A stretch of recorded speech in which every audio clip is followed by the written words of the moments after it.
Hello students, how are you? I hope all you fine.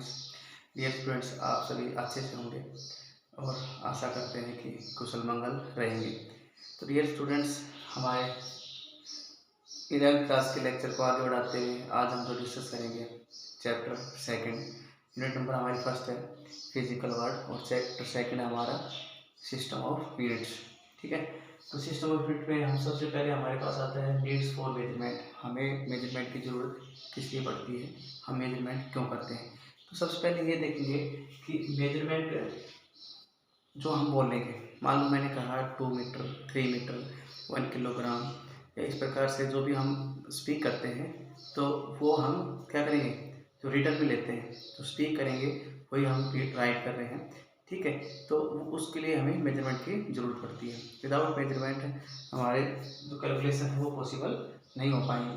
तो देखिए, according to Lord kelvin ने एक statement दी है, when you can measure what you are speaking. जो हम बोलते हैं वो हम मेजरमेंट करते हैं about an expression it in numbers, क्योंकि नंबर्स के अंदर हम करते हैं 1 2 3 इस प्रकार से, 100 1000 जो भी होती है ना उसके अंदर हम करते हैं। Some things about it, you know something about it, किसी वस्तु या ऑब्जेक्ट या चीज़ के बारे में हम जानते हैं, उसी के बारे में हम स्पीक करते हैं और वही हम क्या करते हैं, मेजर करते हैं। ठीक है, तो ये बात आप लोगों को क्लियर हुई।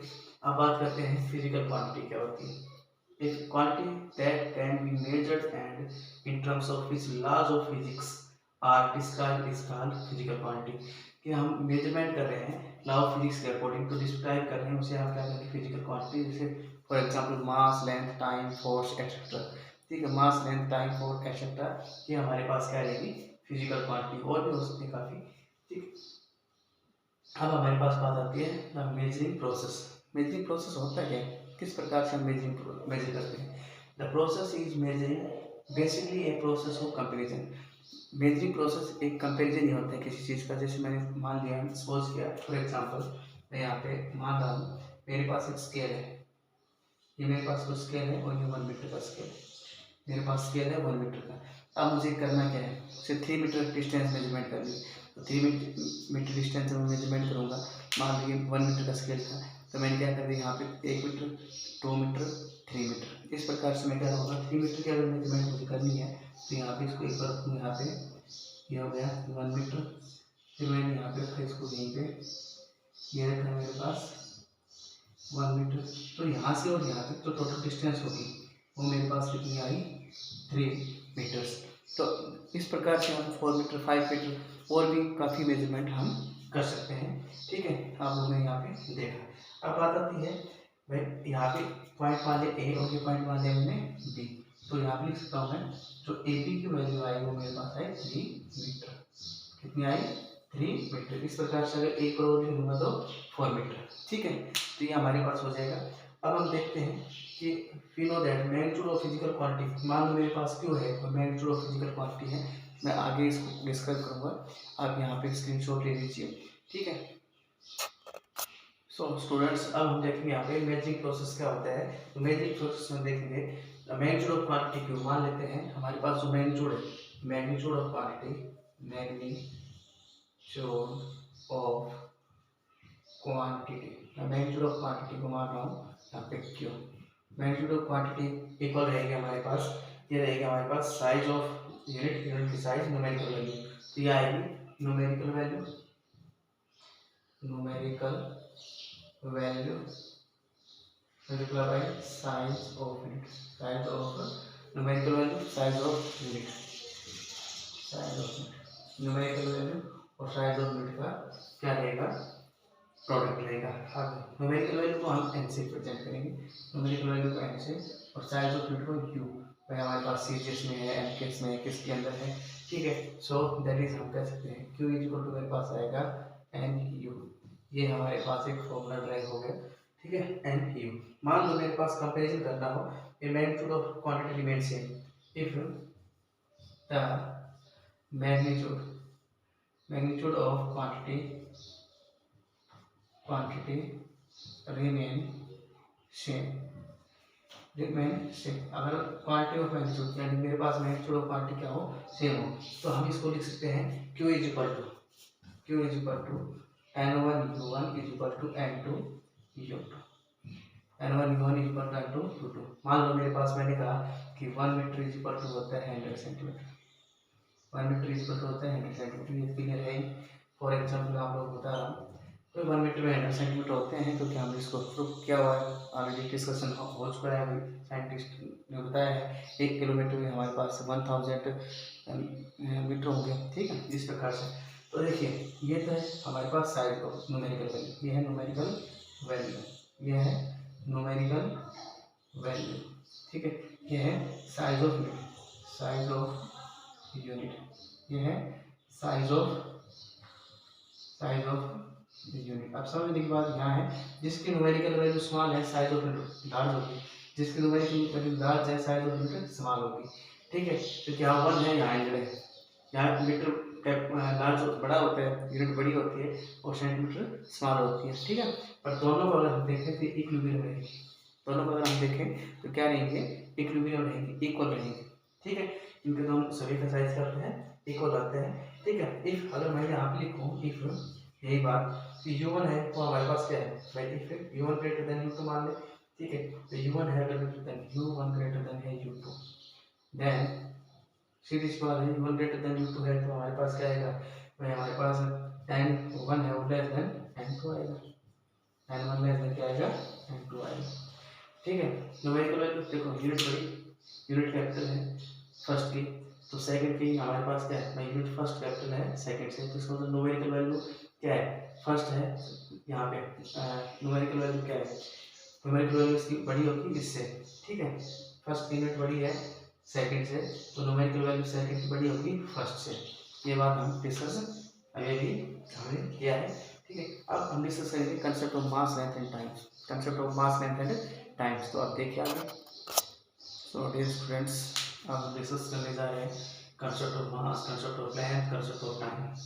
देखो, कंसेप्ट ऑफ मास, मास क्या होता है, the quantity of matter that contain in the body, the quantity of matter that contain in the body, कि हमारे बॉडी है या कोई भी बॉडी है, कोई ऑब्जेक्ट है, उसके अंदर कितना मास कंटेन कर रखा है, कितना उसके अंदर क्वांटिटी ऑफ मैटर है।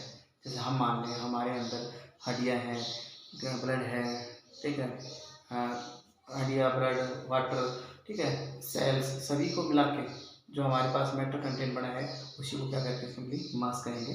ठीक है, इन यूनिवर्स की अगर मैं बात करूँ तो ब्रह्मांड के अंदर हर जो ऑब्जेक्ट है, वस्तु है, उसके अंदर क्वांटिटी ऑफ मैटर होती है, मास जरूर मिलेगा। ठीक है, तो क्या होगा, mass of the body is defined as the quantity of matter in the body which can never be zero, the quantity of matter in the body, quantity of matter in the body, quantity of matter in the body, body के अंदर कितनी quantity है। ठीक है, which can not be zero, क्योंकि ये quantity होगी तभी हमारे यूनिवर्स के अंदर कोई ऑब्जेक्ट है, अदरवाइज है ही नहीं। ठीक है, तो कभी भी ये जीरो नहीं हो सकता। इसके एसेंट की बात करें तो एसेंट ऑफ इसकी किलोग्राम, एसेंट का इसकी किलोग्राम के जी से रिप्रेजेंट करेंगे, सी जी से होगी ग्राम, इसको हम ग्राम को हम जी से रिप्रेजेंट करेंगे। आगे हम 7 बेसिक और सप्लीमेंट्री यूनिट के बारे में डिस्कस करने जा रहे हैं। ठीक है, तो वहाँ पे हम क्लियर हो जाएगा इसके बारे में। अब आज की कंसेप्ट ऑफ लेंथ, लेंथ क्या होती है, लेंथ होती है टू एक्सट्रीम एंड है। मान लो सपोज करो मेरे पास ये मार्कर पेन है, अब इस मार्कर पेन को मैं देखूँ, एक एंड ये है, एक एंड ये, इनको बोलेंगे एक्सट्रीम एंड। तो मिनिमम 2 एंड्स हैं इसके, जब 2 एंड्स की जो डिस्टेंस है, ठीक है, 2 एंड्स की जो सेपरेशन है, उसी को हम क्या कहेंगे, लेंथ कहेंगे। डिस्टेंस हमारे पास separation of 2 ends, the extreme ends is called its length. ठीक है, मैंने कहा हमारे रूम है, इसकी लेंथ मेजरमेंट कीजिए, तो आप क्या करोगे, 1 एंड से अनदर एंड तक उसकी लेंथ को मेजरमेंट करते हो। ठीक है, तो वही बेसिकली हमारी लेंथ कहलाती है। ठीक है, तो देखिए, length of an object may be defined as the distance of separation between any 2 points at the extreme ends of the object. 2 end से extreme ends of the object की जो हमारे पास सेपरेशन या डिस्टेंस है, उसी को हम बेसिकली क्या कहेंगे, उसी को हम क्या कहते हैं बेटा, लेंथ कहते हैं। एसेंट ऑफ लेंथ क्या होगी, यहाँ पे एसेंट होगी हमारे पास मीटर, और सीजीएस में इसकी क्या रहेगी, सीजीएस रहेगी हमारी क्या रहेगी यहाँ पे इसकी सेंटीमीटर। ठीक है, अब बात करते हैं third concept of time, time की बात करेंगे। तो टाइम भी हम देखेंगे according to Einstein. Simply Einstein एक बात बताइए, हमने कहा आप लोगों से कि डियर स्टूडेंट्स, आप लोग बताइए टाइम क्या हुआ है, तो आप क्या बात देखते हो और बता देते हो कि एट प्रेजेंट टाइम, ठीक है, प्रेजेंट टाइम हम बताएंगे। इसी प्रकार से आइंस्टीन क्या कहते हैं, according to Einstein time is what's a clock read, time is what's a clock read, जो घड़ी बताती है वही हमारे पास बेसिकली टाइम होता है। ठीक है, तो ये हमारे पास 3 कंसेप्ट थे, concept of mass, concept of length, concept of time, हमने इनके बारे में डिस्कस किया। और अब हम जो डिस्कस करने जा रहे हैं वो डिस्कस करेंगे इनके बेसिक फंडामेंटल ड्राइव यूनिट के बारे में, कि फंडामेंटल यूनिट क्या होती है और ड्राइव यूनिट क्या होती है। ठीक है, तो बेसिक यूनिट होती है हमारे पास सिंपली, जिनको फर्दर डिवाइड नहीं कर सकते हैं वो फंडामेंटल यूनिट होती है, और वही जिनको ड्राइव कर सकते हैं, जिनको तोड़ सके, ठीक है, वो हमारे पास क्या है, जिनकी पावर हो वो हमारे क्या होगी, ड्राइव यूनिट होगी। सो डियर स्टूडेंट्स, अब जो हम डिस्कस करने जा रहे हैं वो फंडामेंटल एंड ड्राइव। तो हमारे पास 2 काइंड्स ऑफ यूनिट्स होगी, फंडामेंटल और एक ड्राइव। फंडामेंटल यूनिट को हम बेस यूनिट भी कहते हैं। ठीक है, फंडामेंटल यूनिट्स क्या होती हैं, the units measurements of length, mass and time, जो लेंथ, मास और टाइम को ड्राइव कर रही है, जो मेजरमेंट कर रही है, सिंपली उसी को हम फंडामेंटल यूनिट्स और बेस यूनिट कहते हैं। ठीक है, क्योंकि इनको फर्दर हम डिविजिबल नहीं कर सकते, इन फर्दर इसको और पार्ट के अंदर हम नहीं डिवाइड कर सकते, तोड़ सकते। ड्राइव यूनिट क्या होगी, the units of measurements of all physical quantities and B obtained by stable multiplication, हम इनका मल्टीप्लिकेशन करवा सकते हैं, डिवीजन करवा सकते हैं। और पावर फंडामेंटल यूनिट होती है मास लेंथ टाइम, जैसे एम.एल.टी, ये तो सिंपल हमारे पास होगी मास लेंथ टाइम, ये तो हमारे पास होगी फंडामेंटल या बेस यूनिट। और इनकी पावर होती है हमारा एम की पावर यहाँ पे 1, एम की पावर 2, टी की पावर 2 हो जाए, M L 2 T minus T 2 या टी माइनस 2, इस प्रकार से जो माइनस का प्लस हम करें, मल्टीप्लिकेशन या डिवाइडेशन से इनका कर दें, तो वो जो हमारे पास यूनिट्स होंगी वो ड्राइव यूनिट होती है। फॉर एग्जांपल, एक सिंपल सा एग्जांपल लेके हम इसको देख सकते हैं। फॉर एग्जांपल, मान लो मेरे पास स्पीड है, स्पीड, अब स्पीड का जो फॉर्मूला होता है हमारे पास होता है distance upon time, distance upon time, speed का जो फॉर्मूला होता है डिस्टेंस अपॉन टाइम। तो आप लोग देखिए, डिस्टेंस को हम रिप्रेजेंट करते हैं एल से, या डिस्टेंस की जो यूनिट होती है वो होती है मीटर, और टाइम की होती है वो सेकंड। तो हमारे पास क्या हुआ, डिवाइड हम नहीं कर दिया इसको, तो इसको ऊपर लेके जाएंगे, सॉल्व करेंगे तो मीटर पर सेकंड इसकी यूनिट आ जाएगी, मीटर पर सेकंड। और हम इसको फॉर अगर डायमेंशन फॉर्मूले में अगर चेक करेंगे तो डायमेंशन फॉर्मूले में हमारे पास आ जाएगा एल टी माइनस का 1। ठीक है, जो हम आगे डिस्कस करेंगे, हमारा जो चैप्टर आएगा 4th चैप्टर, उसके अंदर हम इनके बारे में ही डिस्कस करेंगे, डायमेंशन फॉर्मूले क्या होते हैं। ठीक है, तो यहाँ तक आई होप आप लोगों को समझ में आया होगा। अपने साथ साथ नोट्स प्रिपेयर करते रहें, और आशा है कि आप लोग अच्छे से समझ पा रहे होंगे। सो डियर स्टूडेंट्स, अब हम जो डिस्कस करने जा रहे हैं वो चॉइस ऑफ स्टैंडर्ड यूनिट। हमें स्टैंडर्ड यूनिट की चॉइस क्यों जरूरी है, हमें स्टैंडर्ड यूनिट क्यों चाहिए। ठीक है, तो सबसे पहले हम देखेंगे इसके अंदर it should be stable size, क्योंकि कोई स्टैंडर्ड यूनिट होती है हमारे पास, उसकी साइज स्टेबल होती है। मैंने कहा फिगर 1 किलोमीटर, यहाँ से लेके यहाँ तक डिस्टेंस है 1 किलोमीटर, तो सीधी सी बात है, आप 1 किलोमीटर डिस्कस करेंगे, चाहे आप यहाँ से कहीं जाएँ, अगर दूसरी जगह मेजरमेंट करेंगे मान लो, तो भी वो 1 किलोमीटर ही रहेगी, वो चेंजमेंट आपकी नहीं रहेगी। अगर हमने कहा कि क्वांटिटी ऑफ मैटर, मैंने कोई शुगर लिखे आया किसी 100 के ऊपर से शुगर लिखे आया, शुगर की जो क्वांटिटी है 1 kg, अगर मैं दूसरे 100 के ऊपर भी वो क्वांटिटी लेके आ रहा हूँ तो सेम क्वांटिटी रहेगी, उसमें कोई चेंजमेंट नहीं होगा, साइज स्टेबल होती है। It should be accurately defined, और हमें उसको डिफाइन क्या होता है कि मैं लेंथ को डिफाइन कर रहा हूँ, तो एक्यूरेट डिफाइन है कि वो 1 मीटर लेंथ कितनी होगी या 1 किलोमीटर लेंथ हमारे पास कितनी है। ठीक है, उसके बाद it should be easily accessible, आसानी से हमें उसको एक्सेस कर सकें। ठीक है, it should be easily reproducible, हम उसको चेंज कर सकते हैं। 1 किलोमीटर को अगर मैं कहूँ 1000 मीटर, तो उसमें कोई दो राय नहीं होगी। ठीक है, 1 मीटर को अगर मैं कहूँ 100 सेंटीमीटर, तो वो भी एक ही बात होती है। ठीक है, it should not change in time, time के साथ चेंज नहीं होगी। अगर मैं कहूँ 1 kg की जो क्वांटिटी मैंने यहाँ विंटर सीजन में ले रहा हूँ, चाहे मैं समर सीजन में लूँ, उसकी क्वांटिटी इक्वल रहेगी। ठीक है, it should not change with the changing physical condition like temperature pressure, temperature pressure के ऊपर उस चीज़ का कोई इफेक्ट नहीं होगा, वो सेम रहेगी। ठीक है, ये आप लोग क्लियर करें इस बात को। ठीक है, तो इसमें कोई इफेक्ट नहीं पड़ेगा, टेम्परेचर प्रेशर को कोई प्रभाव नहीं पड़ने वाला इन चीज़ों के ऊपर। ये हमारे पास क्या रहेगी, ये चॉइस ऑफ स्टैंडर्ड यूनिट है, इसलिए हम इसको स्टैंडर्ड यूनिट की चॉइस आते हैं। वो डिसाइड, इस यूनिट को कौन डिसाइड करेगा, इसको डिसाइड करते हैं general conference of weight and measurement. एक कमेटी होती है हमारे पास, general conference weight and measurement decide करती है इन चीज़ों को। ठीक है, तो ये क्या होगा, वो डिसाइड यूनिट, यानी कि स्टैंडर्ड यूनिट को चॉइस को डिसाइड कौन करता है। तो ये होती है जनरल जनरल कॉन्फ्रेंस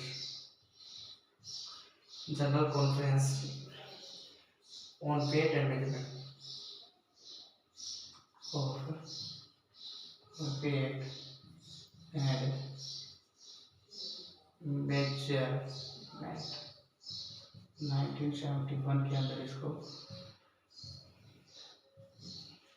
एक कमेटी गठित हुई थी, उसके अंदर इसको तय करते हैं। उसको स्टैंडर्ड यूनिट हो गया हमारे पास, उसको हम डिस्कस करेंगे आगे में। ऐसा यूनिट करते हैं इंटरनेशनल डे ऑफ यूनिट्स, ठीक है। तो ये हमें डिसाइड करके इंटरनेशनल एक्सेप्टेंस आई थी। तो इंटरनेशनल एक्सेप्टेंस के अंदर जनरल कॉन्फ्रेंस वेट एंड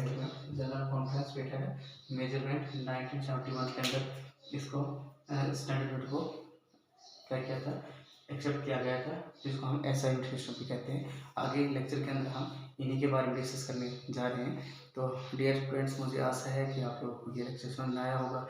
अपने अच्छे से इसको समझें और इसके नोट्स प्रिपेयर करें, और आप इस वीडियो को यहाँ पे पॉज करके भी अच्छे से नोट्स प्रिपेयर कर सकते हैं। या SBSC CBSE बोर्ड के लिए बहुत ही आपके लिए इम्पोर्टेंस रहेगी, ठीक है। और इसी के साथ आज की क्लास को यहीं फिनिश करते हैं।